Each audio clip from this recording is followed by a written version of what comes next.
Khul Ngakliba Singi Tungi Punsida Maromdom Hingba Ngamnabagi Damak handak phamgadouriba assembly session asida leingakna Khanabiyu haina United People's Front Manipur UPF ki President N Rupachandra na appeal tourakli.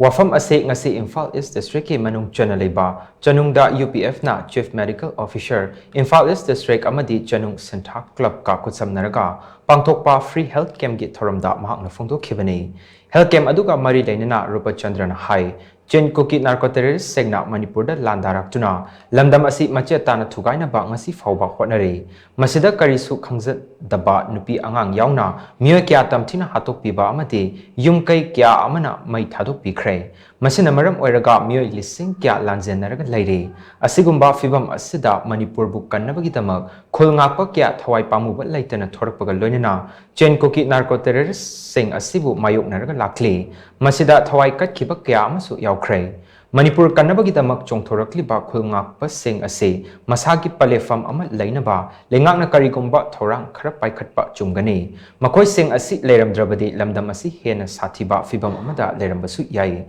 maram aduna lakliba tang taradagi famba hogadoriba assembly session asida Khul Ngakpa sing yai fanaba wafam putoktuna Khanabiyu makoina hotnariba kya asida aikoina mateng pangdrabadi atatai taraktuna awaba kya mayokna rakpa yai amaromda free health camp asi pangthokpagi maramde Manipur da thokliba irang asina ana layengi lamda khudongchadaba kya mayoknariba asi kharada oirabasu koknabagi pandamda sinbani free health camp asi mapung oina thokliba irang asina sokhalaba tongan ba mafamda pangthokani haina mahakna makhatana phongdokhi la namar mo kanda protection tawna no hona ba khul ngak ibe chilinau sing akoi tathok khotok bada khudong chadaba ana layen khudong chadaba si kharba orsu ngamna ba haidna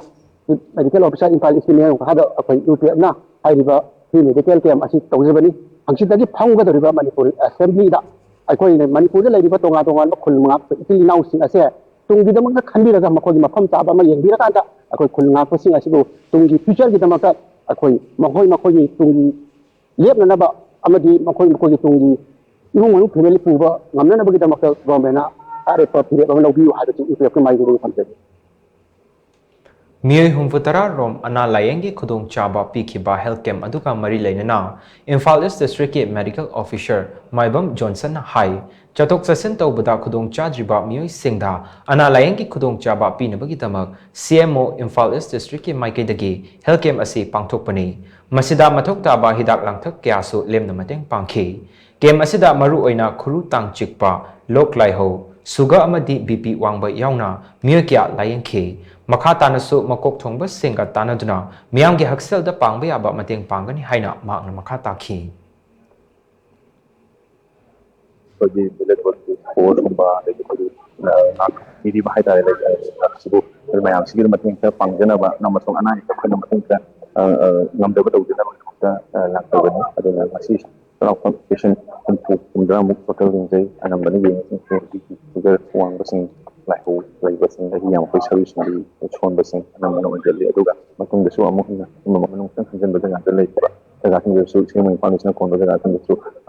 macam pangpun nampak